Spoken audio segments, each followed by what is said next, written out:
Ngunit wala na talaga ito doon. Kaya nag-inuman na lang kami uli at nagkwentuhan.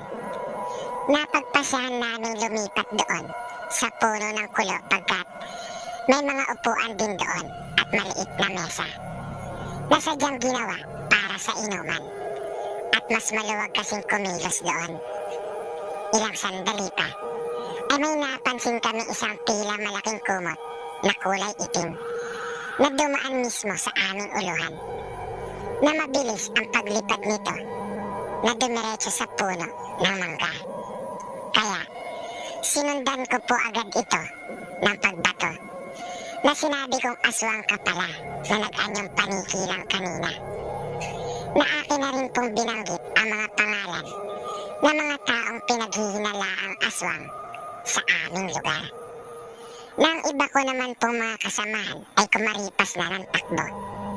Ang tatay ko naman at dalawa ko pang kaibigan ay nasa ilalim ng bangko nagtago. Nang sipatin ko ito sa puno ng mangga, ay bigla na rin itong naglaho. Ipinagpatuloy na muli namin ang inuman. At nang matapos kami, ay napagpasyahan namin pumunta sa sayawan, sapagkat piyesta noon sa aming barangay, kasama ang dalawa kong kaibigan. Pagdating namin doon, ay nagsimula na ang sayawan. Gayon din ang inuman. Na ang inumin ay tinatawag sa amin na triple, na binubuo ng Tanduay, Sparkle at Red Horse. Kaya mas lalo po kaming nalasing. Kaya, nang bandang alas 12:41 na ng madaling araw, ay nagyaya na po akong umuwi. Ngunit, ayaw pa nila. Dahil sa nawili ang mga ito sa pakikipagsayawan. Dahil doon, ay mag-isa na lamang akong umuwi. Ngunit, paglabas ko pa lamang mula sa piyestahan, ay naramdaman ko na kaagad na may bagat o may nakaabang na sa akin. Nakinutuban na ako ng hindi maganda. Kaya, matinding takot ang naramdaman ko. Kaya, dumampot po ako ng 3 bato na aking pangilawayan ang aking mga daliri at ipinahid sa bato. Na inorasyonan ko ang mga iyon na turo naman ng aking lolo. Pagdating ko sa isang bakanting lote, ay agad kong naaninagan na may nakahiga sa daan. Inihanda ko ang aking sarili at sinabing iyon na marahil ang umaabang sa akin. Nagpatuloy ako. Nang malapit na ako dito, ay naibulalas ko ang katagang salamat at nakahinga ako ng maluwag pagkat anak lamang pala iyon ng baka. Kaya tinapon ko na ang mga hawak kong bato at tumuloy na muli sa paglakad. Nang may napansin naman akong tila may nakaupo sa aking unahan. Ngunit naisip kong baka lang marahil iyon o di kaya naman ay kalabaw. Pagkat naroon na ako sa tubuhan na hindi pa natatamnang muli, kaya marami ang isinusuga doon. Kaya tumuloy lang ako sa paglakad. Nang makalapit na ako doon, ay napagtanto ko na hindi pala hayop ang nakaupong iyon. Binalot na ng matinding takot ang buo kong katawan. Dahil doon, ay nawala ang tama ko. Na malinaw na sa akin kung ano iyon.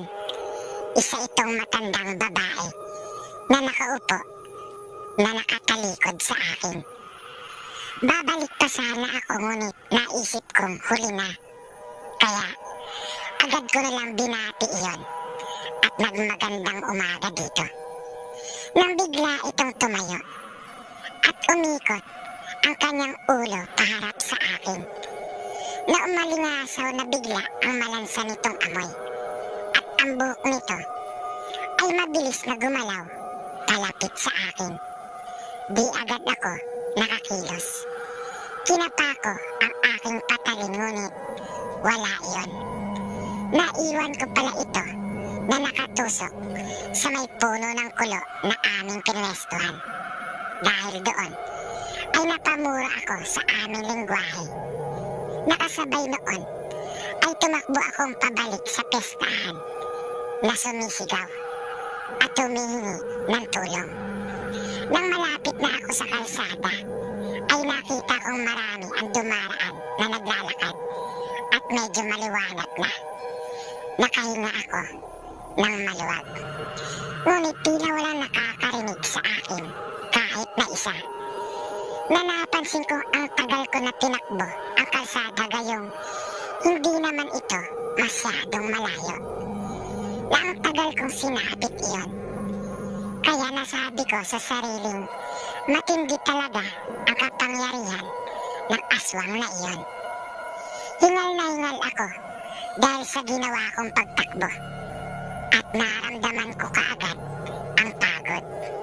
Na akin pa itong naririnig sa aking uluhan na kumukurukutok na ang boses na ang ibig sabihin kapag gumagano na ang huni ng aswang ay agresibo na ito. Na gusto na talaga akong sunggaban at lapain. Ngunit hindi magawa basta-basta ng aswang dahil naunahan ko ito ng bati. Kaya di ako napasailalim sa kapangyarihan nito o yung tinatawag sa amin na udong. At ayon sa aking lolo ay malakas ang aking dungan.